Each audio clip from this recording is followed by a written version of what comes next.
स्वागत है आप सभी का आइडल है के एपिसोड नंबर 5 में। एपिसोड 5 की शुरुआत में हम देखते हैं कि वो कार उड़ती हुई जाती है और उसका एक्सीडेंट हो जाता है और सीन चला जाता है सेना के पास में जब वो छोटी बच्ची थी, उदास होकर एक पेड़ के नीचे बैठी हुई थी जो इसके घर में ही है। तभी इसके डैड इसके पास आते हैं और कहते हैं कि मोम तो डांट देती है तुम्हें, तुमको बुरा नहीं मानना चाहिए, तुमने भी तो बर्तन तोड़ा ना, झूठ क्यों बोला तुमने। सेना बोलती है कि मैं सच बोल रही हूँ, मैंने नहीं तोड़ा। डैड बोलते हैं अच्छा तो ये ट्री देख रही हो, अगर तुम झूठ बोलोगी तो इसके पत्ते हिलने लग जाएंगे। सेना ने कहा कि ऐसा थोड़ी होता है। डैड बोलते हैं कि तुम भी इस ट्री की तरह हमेशा बनना, सच बोलना। और इसके डैड फिर गायब हो जाते हैं और सेना उनको खोजते हुए रोने लग जाती है। और सीन हॉस्पिटल में आ गया होता है प्रेजेंट में। एक्सीडेंट के बाद दोनों को चोट आई थी लेकिन ज्यादा नहीं, बस थोड़ी सी। डोरा इसका हाथ टच कर रहा होता है और ये जब पकड़ती है तो पीछे खींच लेता है। फिर तभी चुंजे आ गया होता है। डॉक्टर का कहना है कि हाथ में चोट लग गई है और डोरा फिर यहाँ से डॉक्टर के पास चला जाता है। चुंजे फिर पूछने लग गया कि क्या हुआ था। ये सब कुछ सेना इसको बताती है और इसे शक हो रहा होता है कि किसी ने जानबूझकर इनकी गाड़ी खराब की है। यहाँ डोरा डॉक्टर के पास होता है, तभी उसकी नजर रिपोर्टर्स पर जाती है जिनमें बैग भी होता है। ये इन लोगों की फोटोज क्लिक करने आए होते हैं।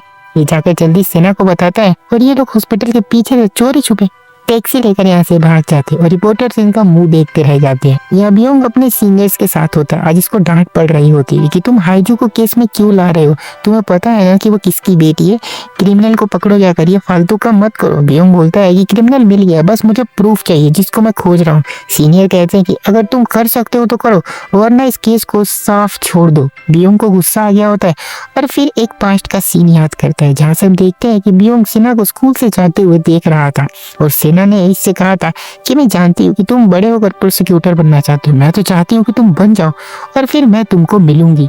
और आज वही में सच हो रहा होता है। बियोंग फिर अपने ऑफिस में आ गया, इससे नामसिक मिलने आया है। बताता है कि हाइजू ने सच बोला था, जी उस रात हॉस्पिटल में नहीं था, वो झूठ बोल रहा है। बियोंग बोलता है तो इस पे अच्छे से एक रिपोर्ट बना दो। नामसिक बोलता है कि अगर मैंने ये किया तो डोरा से सबकी नजरें हट जाएंगी और वो बेकसूर साबित हो सकता है। बियोंग बोलता है कि डोरा और जी इन दोनों को हमें अच्छे से घसीटना होगा क्योंकि मुझे लगता है कि इन दोनों में से किसी ने मारा है और हमें उनको एक्सेप्ट करवाना है। यह सेना और डोरा दोनों घर जा रहे होते हैं। सेना के पैर में चोट आई होती है, वो चल भी नहीं पा रही सही से, इसलिए डोरा इसको उठा कर लेकर जाने लगी है। चिल्लाती है कि छोड़ दो मुझे, पर ये इसको घर तक उठा कर लाता फिर बैठा देता और कहता है कि तुम्हें आराम करना चाहिए, बाकी मैं घर का सारा काम देख लूंगा। यहाँ पर हम बियोंग के डैड को देखते हैं तो हाइजू के डैड के साथ बैठे होते हैं। हाइजू के डैड गुस्से में होते, मेरी बेटी को तुम लोगों ने पुलिस स्टेशन बुलाया, उसको आज 6 घंटे बैठा कर रखा।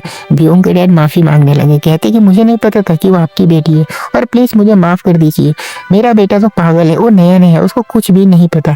हाइजू के डैड बोलते हैं कि तुम इस केस में इतना टाइम क्यों लगा रहे हो, तुम तो ऐसे नहीं हो, अगर नहीं कर सकते तो केस से पीछे हट जाओ, तुमने पास्ट में ऐसे बहुत सारे केस सोल्व किए हैं। बियोंग के डैड कहते हैं कि हाँ और मैं इसको भी जल्दी कोशिश करूंगा सॉल्व करने की। यहाँ पर हाइजू डोरा की न्यूज अपडेट देख रही होती है और मैनेजर से बोलती है कि डोरा कहाँ पर है, जल्दी उसका पता लगाओ। मैनेजर बोलता है आपके डैड को पता चल गया कि आप पुलिस स्टेशन गई थी और वो काफी गुस्से में। हाइजू बोलती है कोई बात नहीं, मैं उनको संभाल लूंगी, तुम बस डोरा का एड्रेस पता लगा लो। डोरा यहाँ पर सेना की सेवा पानी कर रहा होता है। उसी दौरान घर में जितनी भी प्रोडक्ट चीजें होती है ना, जैसे दूध दही मक्खन जो भी कुछ होता है फ्रिज के अंदर ये कहीं भी, उन सब पे डोरा की फोटो बनी होती है। सेना नहा के निकलती है तो डोरा इसके बाल सुखाने में इसकी मदद करता है और इसे स्मेली सेना बोलता है क्योंकि बियोंग ने भी बोला था। सेना बोलती है कि अरे तुम क्यों मुझे ये बोल रहे हो। डोरा मतलब पूछने लग गया। सेना बताती है कि स्कूल में बियोंग मुझे इसी नाम से चिढ़ाया करता था, मेरे को बुली करता था। डोरा बोलता है कि तुम उससे भी बैक्टीरिया बोल देना और सेना ये सुन के हंसने लग जाती है। डोरा बोलता है कि मुझे खाना है और फिर खाने लग जाते हैं दोनों, पर सेना नहीं खा रही, वो काम कर रही होती है। तो डोरा बोलता है कि तुम्हें मैं खाना खाते हुए दिखाई नहीं दे रहा, तो मुझसे बात करो, क्या कितना काम करती रहती हो। सेना फिर बैठकर इसके साथ खाने लगी। डोरा बोलता है अच्छा तुम हमेशा ऐसे फॉर्मल वे में क्यों बात करती हो, नॉर्मल रहो ना दोस्त के इससे। सेना बोलती है अरे नहीं नहीं, इससे लोग गलत समझेंगे हम दोनों के बारे में। डोरा बोलता है तुम मुझे पसंद करती हो ना, और फिर इसको मिल्क की बोतल दिखाता है जिसपे इसकी फोटो बनी होती है। अब सेना काफी अंदर से शर्मा गई होती है कि भाई अब क्या जवाब दूं मैं।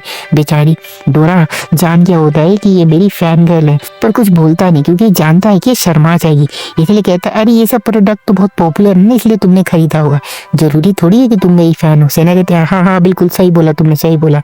यहाँ पर चुन्नी सेना की कार बनवाने आया होता है, जहाँ से ये पता चलता है कि इनकी गाड़ी को जानबूझकर किसी ने खराब किया था। सेना से आकर बताता है, ऊपर से कैमरा भी बंद था इसके डैश कैम का। ये पूछने लग गया कि तुमने वो बंद क्यों किया था। सेना को याद आता है कि डोरा जो हाइजू के साथ इसकी कार में बैठा था, तो इसी ने कहा था बंद करने के लिए। और यहाँ पर डोरा भी उठ के बाहर आ गया होता है, सोचने लग गया कि ये फिर आ गया यहाँ पर। खैर मुझे क्या मतलब इन दोनों से ना जाने लग गया, लेकिन फिर सोचता है पता नहीं ऐसी क्या बात करते हैं ये लोग, तो जाकर ना सुनने लग जाता है।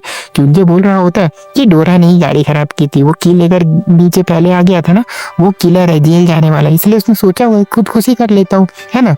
सेना बोलते अरे नहीं नहीं ऐसा कुछ नहीं है, और याद करो तुमने भी तो पास्ट में 2 चोरियां की थी और मैंने तुम्हारा केस लड़ा, तुम्हें बचाया था।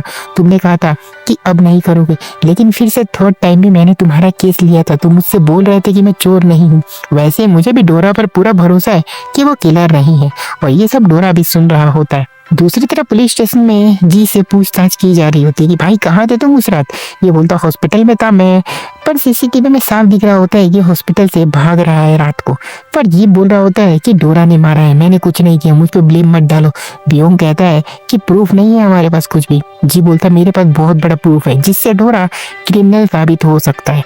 ये बोलता भी हूँ कि ठीक है मुझे वो ला करते। तो यहाँ पर एक का बॉस घबराया हुआ होता है, मैनेजर से पूछ रहा होता है कि जी और यंगसन के बीच रिश्ते कैसे थे। यंगसन वही जिसकी मौत हो गई थी। मैनेजर भी काफी डरा पड़ा होता है।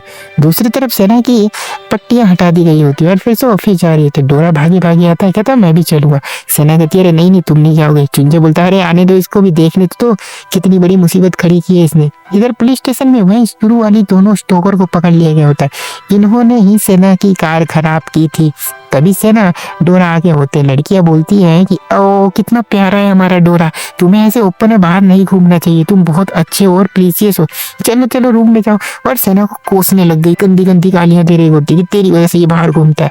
बेसिकली अगर मैं दोनों लड़कियों को बताते हैं ये मेंटली डिस्टर्ब होती है थोड़ी। सेना बोलती है कि ये दोनों पागलों की वजह से मेरी जान जाते जाते बची है, इन पे केस कर दो। डोरा बोलता है नहीं जाने दो उनको, पर एक शर्त पर कि आज के बाद तुम दोनों लड़कियां सेना से दूर रहोगी। सेना बोलती है अरे क्रिमिनल सही है, इन्हें अंदर करवाना चाहिए हमें। डोरा बोलता हाँ पर फिर क्या, जेल से बाहर आकर ये और बड़े क्राइम करेंगी और उसका ब्लेम भी मेरे ऊपर ही आएगा, तो इसलिए इनको जाने देते हैं। फिर ऑफिस में आगे होते दोनों। बॉस बोलता है कि जी ने पुलिस को डोरा के खिलाफ कुछ सबूत दिया बहुत भयंकर, अब ये जेल तो जाके रहेगा और हम केस हार चुके हैं क्योंकि बियोंग के पास पूरा प्रूफ है, तो तुम इस केस को छोड़ दो, पीछे हट जाओ। सेना बोलती है नहीं मैं नहीं जा रही हूँ कहीं। फिर डोरा के पास आके सब कुछ बताती है कि ऐसा कौन सा सबूत हो सकता है, तुमको याद है क्या होगा जी के पास, बताओ मुझे।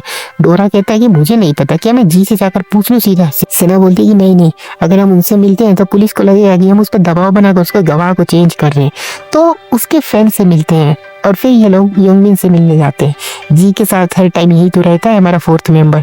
पूछने लग गई ये बता ही नहीं रहा हो तभी।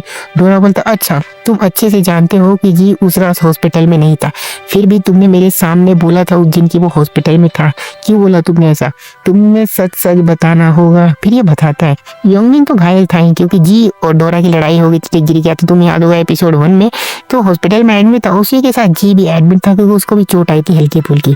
जी को लोग कमेंट में गालियां दे रहे थे गंदी गंदी, बोल रहे थे कि डोरा ने तुझे पाला पोसा है, उसके सपोर्ट की बिना कुछ नहीं। ये सब पढ़ के जी का मूड खराब हो गया था और रात को हॉस्पिटल से ये भाग गया था और योंगबिन ने साफ साफ देखी थी ये चीज, और सुबह न्यूज में भी देखा था कि डोरा अरेस्ट हो गया। अब डोरा बोल रहा होता है कि तुमने ये मुझे बात पहले क्यों नहीं बताई। योंगबिन कहता है सॉरी, क्योंकि इसको डर लगता था कि डोरा ही किलर है, इसको पूरा ट्रस्ट था। फिर दोनों बाहर जाने लग गए होते हैं। ये डोरा को योंगबिन से कोई शिकायत नहीं है क्योंकि जी और योंगबिन दोनों बेस्ट फ्रेंड और अपने बेस्ट फ्रेंड को एक तरह से बचा रहा था। जैसे डोरा और सियोंग दोस्त थे वैसे योंगबिन और जी फ्रेंड है। चारों का ग्रुप था। डोरा बताता है कि हम चारों में बहुत अच्छी दोस्ती थी, बहुत प्यार से रहते थे, गाते बजाते थे, लेकिन धीरे धीरे पता नहीं क्यों हमारे बीच छोटी छोटी चीजों को लेकर लड़ाइयाँ होने लग गई और धीरे धीरे बढ़ती गई और फिर जी डोरा दोनों एकदम कट्टर दुश्मन बन गए थे और आज अंजाम यहाँ पर है। डोरा बोलता है कि तुम्हें तो मेरे पर ट्रस्ट नहीं है ना। सेना कहती है कि नहीं नहीं तरह, फिर इसको ट्री के पास लेकर आती है, हाँ उसी बचपन वाली जिसको हमने एपिसोड के शुरू में देखा था, और पेड़ को टच करके बोलती है कि मुझे डोरा पर ट्रस्ट है और पत्ते नहीं हिलते। फिर बोलती है कि मुझे डोरा पर ट्रस्ट नहीं है, तो पत्ते हिलने लग जाते, मतलब कि झूठ होता है, वो ट्रस्ट करती है। झूठ पकड़ने वाली ट्री होती है। ये बताती है मेरे डैड और मॉम की मौत के बाद इसी ट्री ने सेना को हिम्मत दी है। सेना बोलती तुम भी ट्राई करो। डोरा जाता बोलता मैं हैंडसम नहीं हूँ, पत्ते नहीं हिलते क्योंकि तो हैंडसम होता है। फिर बोलता है मैं जीनियस हूँ, तभी भी पत्ते नहीं हिलते।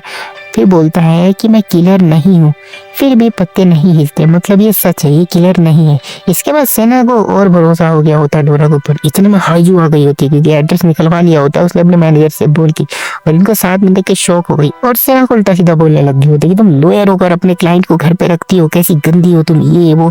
और इसका हाथ पकड़कर लेकर जाने लग गई डोरा का, पर डोरा इसका हाथ छोड़ता है और जाकर सेना का हाथ पकड़ लेता है और कहता है कि हाइजू तुमको यहाँ से चले जाना चाहिए। और हाइजू के होश उड़ गए होते हैं देखकर, और यहाँ पर एपिसोड 5 खत्म हो जाता है। एपिसोड 6 कल रिलीज होगा, तो उसको देखने के लिए चैनल को जरूर सब्सक्राइब करना, वीडियो को भी लाइक करना। मिलता हो तब तक के लिए बाय।